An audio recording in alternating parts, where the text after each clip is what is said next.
नमस्कार। Wishing well series में एक बार फिर से आपका हार्दिक स्वागत।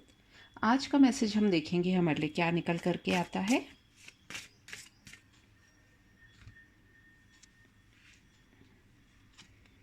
आज का मैसेज निकल कर के आया है एंसेस्टर हीलिंग।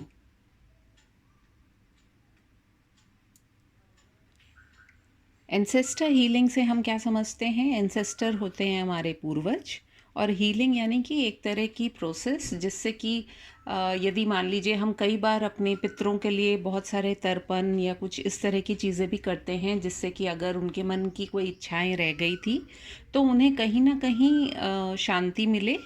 तो ये मैसेज जो आज का निकल कर के आया है वो आपसे यही कहना चाह रहा है कि हमारे जो पूर्वज होते हैं वो बहुत सारी चीज़ें जो हैं उनके द्वारा हमें प्राप्त होती हैं। यदि आप इस ट्री को ध्यान से देखें तो क्या यहाँ पर आपको ये दिखाई दे रहा है? इस तरह का ये जो गुथा हुआ जो जा रहा है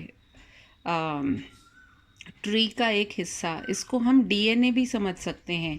जो हमें कहते हैं ना कि पूर्वजों से ही हमें प्राप्त होती हैं कुछ ना कुछ ऐसी बातें या व्यवहार या जिसको कि हम क्या कह सकते हैं कि पीढ़ी दर पीढ़ी हमें हमारी ज़िंदगी में कुछ ऐसी चीज़ें होती हैं कि जिनसे हम काफ़ी कुछ सीखते हैं।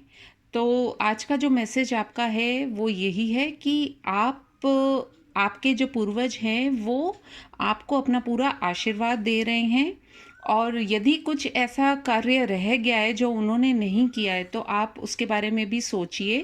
उनको उनकी जो भी इच्छाएं रह गई हैं उन्हें पूरा करने का कर्तव्य आपका ही है। साथ ही साथ जो पेड़ होते हैं, पेड़ों से हमें बहुत हीलिंग मिलती है।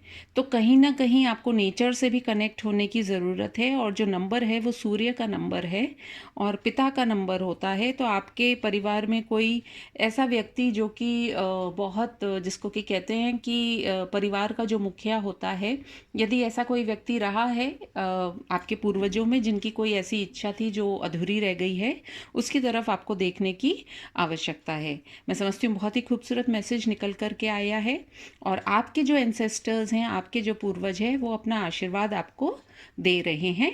इसी मैसेज के साथ मैं अपनी रीडिंग को एंड करती हूँ। आपका दिन शुभ हो। धन्यवाद।